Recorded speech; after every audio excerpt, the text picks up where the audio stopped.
I'm not telling you that you're wrong to feel the way you feel about her. What I'm telling you is that you ought to try and understand who she really is. Right now, you only see her as this, tornado.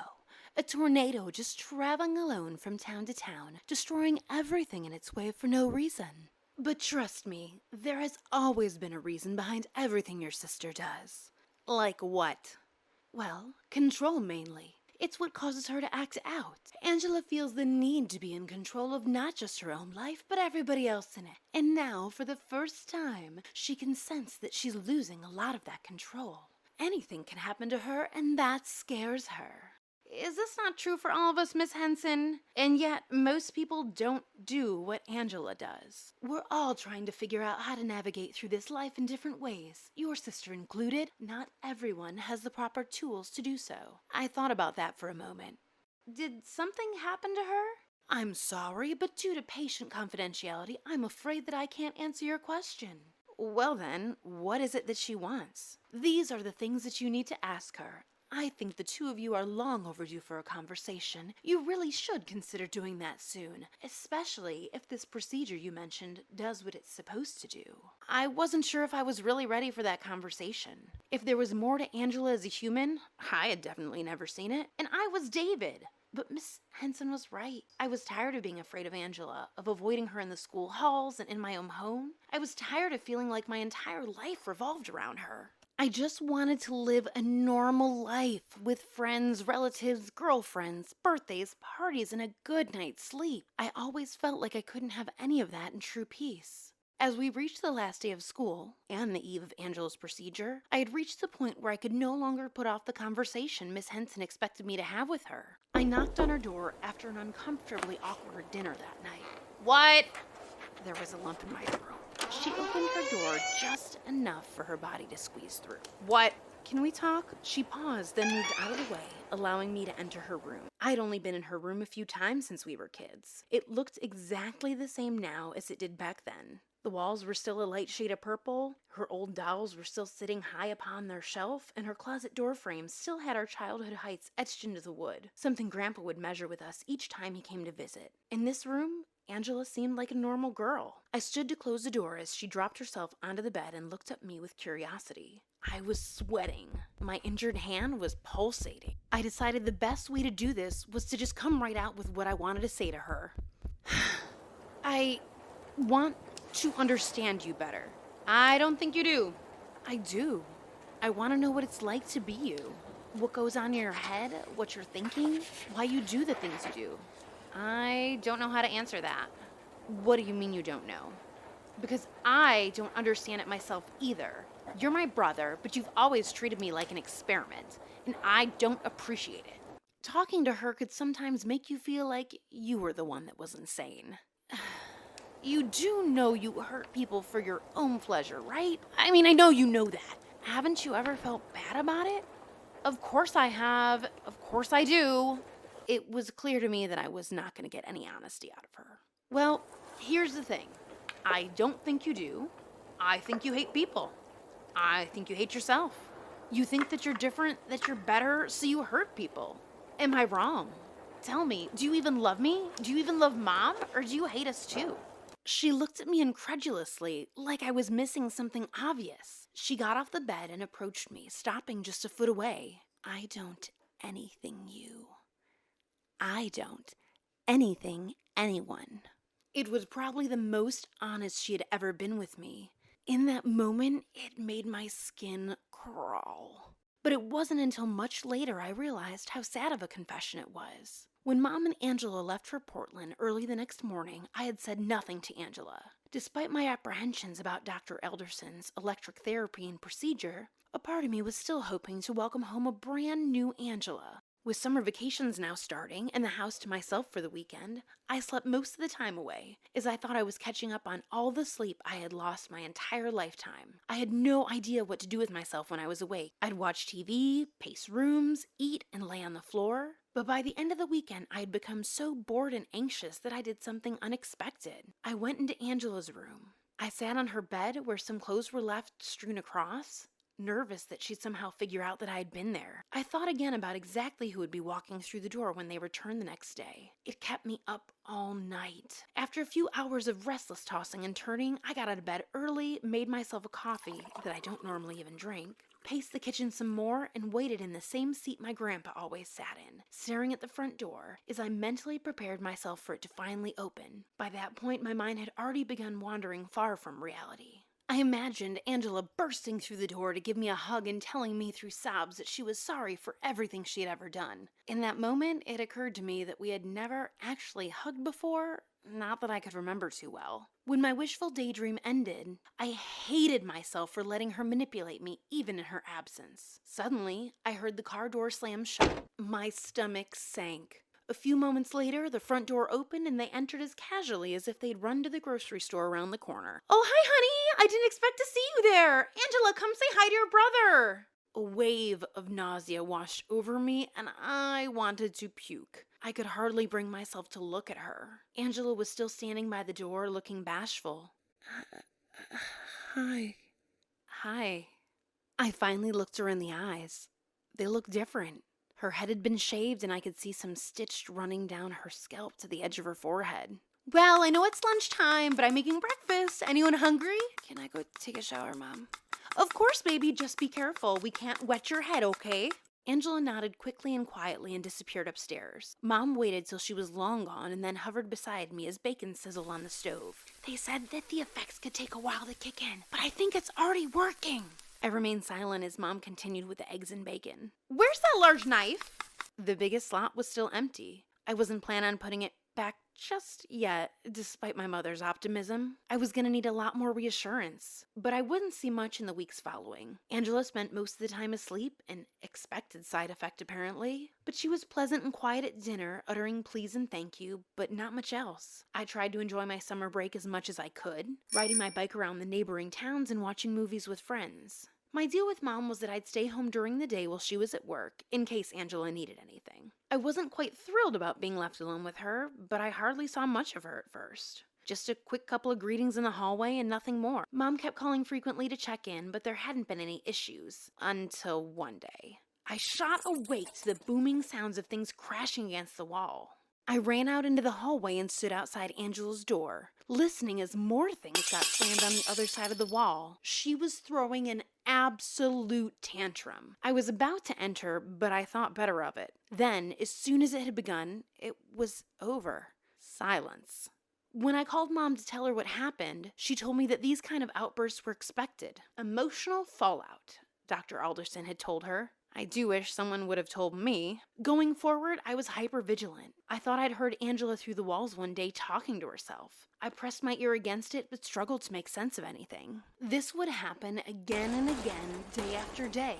A very faint whisper among the sounds of gasps and coughs, and it got louder every day. So one day, I stood outside her door again. Angela's incessant mumbling crept from under her door, lost in the white noise of fans and air conditioners buzzing in the distance. I wanted nothing to do with her, and yet I was curious. So with a little courage, I knocked, and there was a pause. "Come in." She was wrapped in her sheets in the dead summer heat with only her face poking out. I stood right by the door, just as I had the last time she let me in. "Are you okay?" "No!" I tried not to show her how good it made me feel to see her suffer. Her wails got louder as I approached her bed. "Angela, what's wrong?" "I don't like this. I don't like it. I don't like it." It's okay." But I didn't really mean it. As I sat there holding her hand for a while, uttering fake assurances, not really caring, I wondered if the way I felt in the moment was the way she'd always felt. If so, I didn't envy her. Later that night, it was Angela who knocked on my door. She slipped in like a cat, crawling into my bed and sitting there with her legs crossed. It was fairly muggy, but she was still in a hoodie and sweatpants. "Sorry about earlier." "It's fine." "It's not fine. I know you hate me. You don't have to act like you don't. I just wanted to tell you that you were right, and I hate myself too. I was jealous of everyone." "You asked what it was like to be me. Well, it's like being a ghost, floating around lost. You don't remember who you are, what it's like to be alive. You just exist. Nobody even knows you're there. And when they do see you, they get scared. They don't want you around. So you stay in the background and watch everyone live their lives. It's not fair. So you mess with them for attention because you're bored, beyond bored.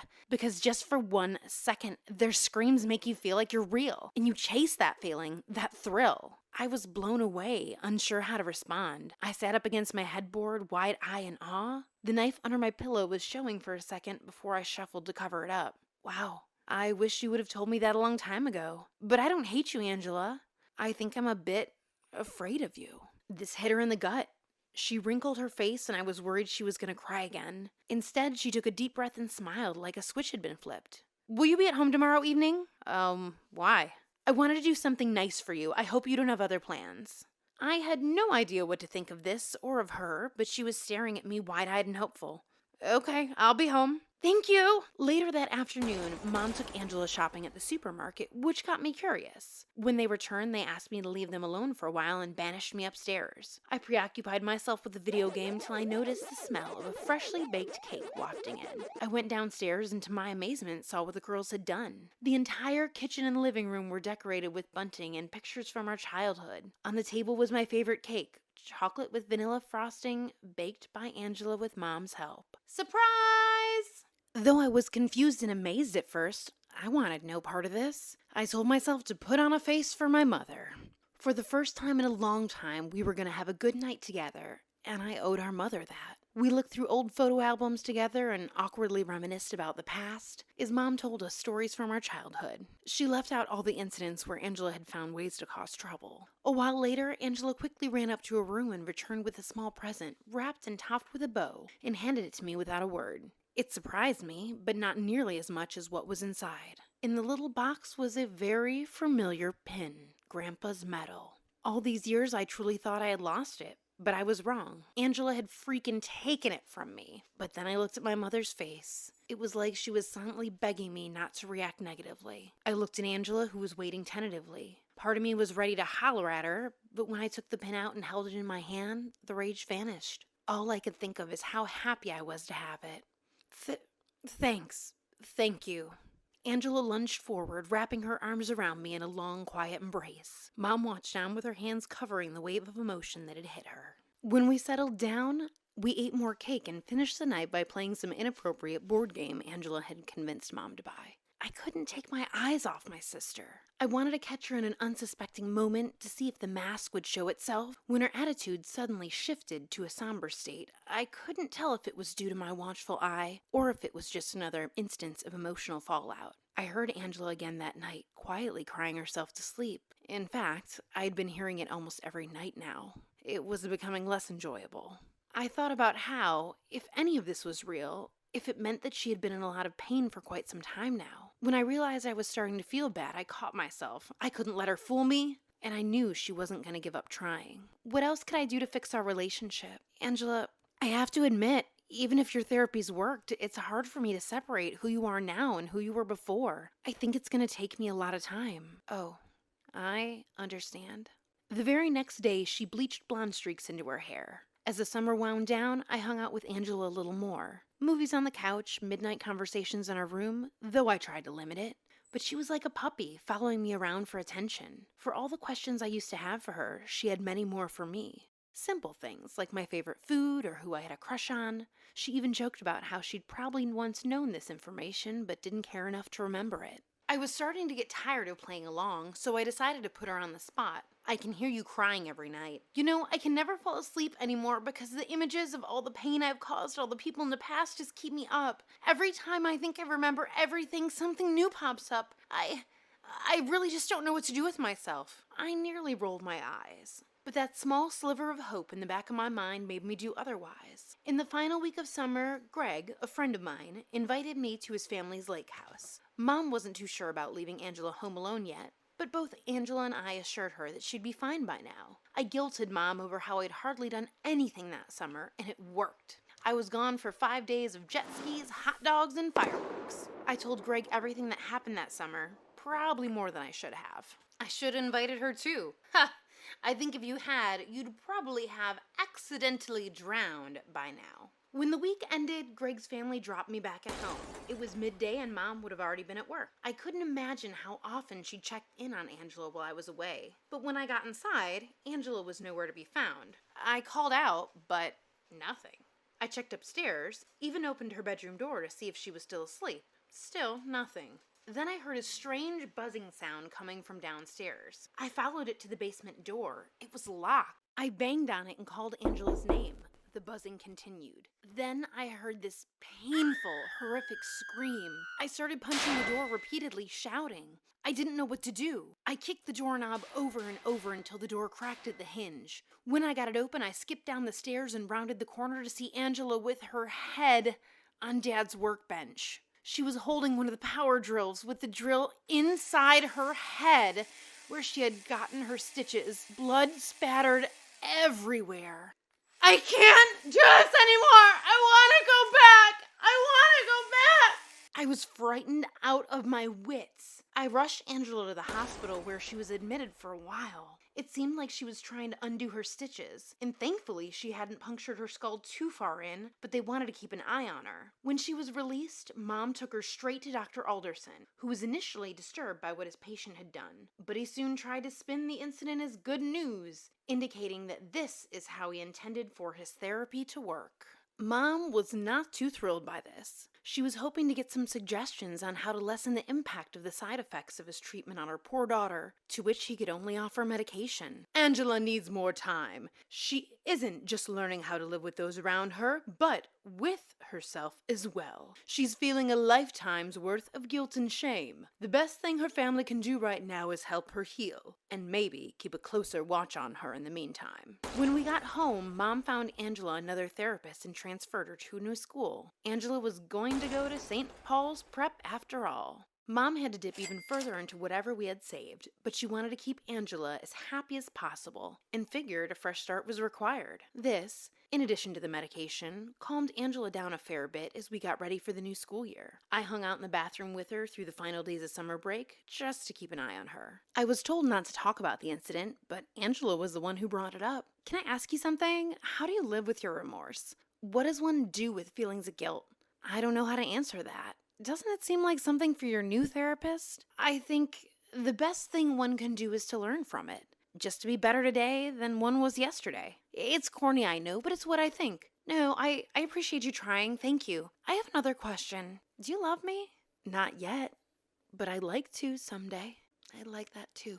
She seemed happy enough to leave it at that. On the morning of her first day at the new school, Mom and Angela were up and moving pretty early, which meant that I, too, was awake. St. John's started earlier than my high school, so they were ready to head out the door before I'd even had my breakfast. Mom grabbed her keys off the table and kissed me as I crunched on cereal. Angela was standing by the door in her new uniform. Don't forget to lock the door, okay? Have a good first day. Hey, the knife showed up. I'd finally put it back into the wooden knife block that morning. Oh yeah, I thought you knew. It was in the drawer. All right, bye. I looked up to wish Angela good luck on her first day in the new school, but she'd already had her eyes on me. I was worried that she could tell I was lying, or that she'd seen the knife in my room that day, but she was smiling. Bye! The two of them walked out, and in that moment, I was actually really happy for my sister, and for her new friends-to-be who'd have no idea who she used to be. None of that mattered anymore. Angela was a normal girl about to live a normal life, and I was finally going to live mine.